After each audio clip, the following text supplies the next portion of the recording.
Hello viewers, आपका legal knowledge channel में स्वागत है। और आज मैं लाया हूं बहुत ही महत्वपूर्ण टॉपिक, और ये टॉपिक है रेप। इस समय समाज में बहुत ही घटनाएं रेप की हो रही हैं, तो इसको देखते हुए इस महत्वपूर्ण टॉपिक को मैं परिभाषित करना चाहता हूं कि रेप की डिफिनीशन क्या है और कौन से कार्य रेप की दायरे में आते हैं या कौन कौन कार्य करना रेप कहलाता है। इस महत्वपूर्ण टॉपिक को मैं परिभाषित कर रहा हूं। आइए शुरू करते हैं। रेप यानी धारा 375 में इसकी परिभाषा दी गई है। धारा 375 आईपीसी में रेप की परिभाषा दी गई है। आइए शुरू करते हैं। बलात्संग यानी बलात्कार या दुष्कर्म भी इसको कहते हैं।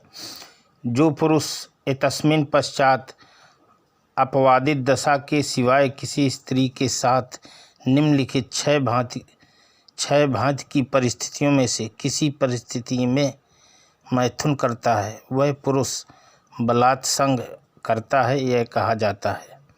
अब ये छह परिस्थितियां हैं। नंबर 1, उस स्त्री की इच्छा के विरुद्ध। नंबर 2, उस स्त्री की सम्मति के बिना।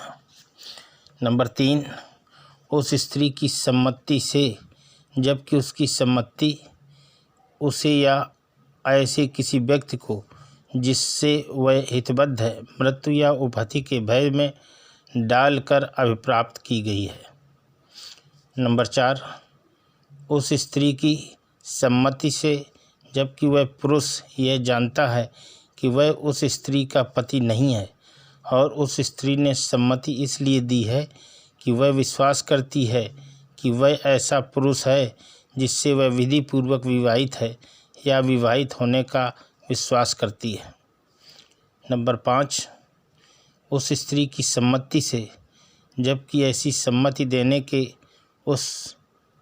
के समय वह विकृत चित्त या मत्तता के कारण या उस पुरुष द्वारा व्यक्तिगत रूप में या किसी अन्य व्यक्ति के माध्यम से कोई संज्ञा शून्यकारी या अस्वस्थकर पदार्थ दिए जाने के कारण उस बात की जिसके बारे में वह सम्मति देती है प्रकृति या परिणामों को समझने में असमर्थ है।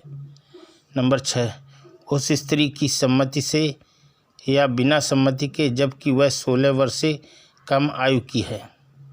तो ये 6 परिस्थितियां थीं जिन परिस्थितियों में अगर कोई व्यक्ति किसी महिला के साथ मैथुन करता है तो उसका ये कार्य बलात्संग यानी रेप की श्रेणी में आता है और ये कहा जाता है कि उसने बलात्संग किया। अब एक स्पष्टीकरण ये है कि बलात्संग के अपराध के लिए आवश्यक मैथुन गठित करने के लिए प्रवेशन पर्याप्त है। ये स्पष्टीकरण है इसका। अपवाद इसका ये है कि पुरुष का अपनी पत्नी के साथ मैथुन बलात्संग नहीं है जबकि पत्नी 15 वर्ष से कम आयु की नहीं है।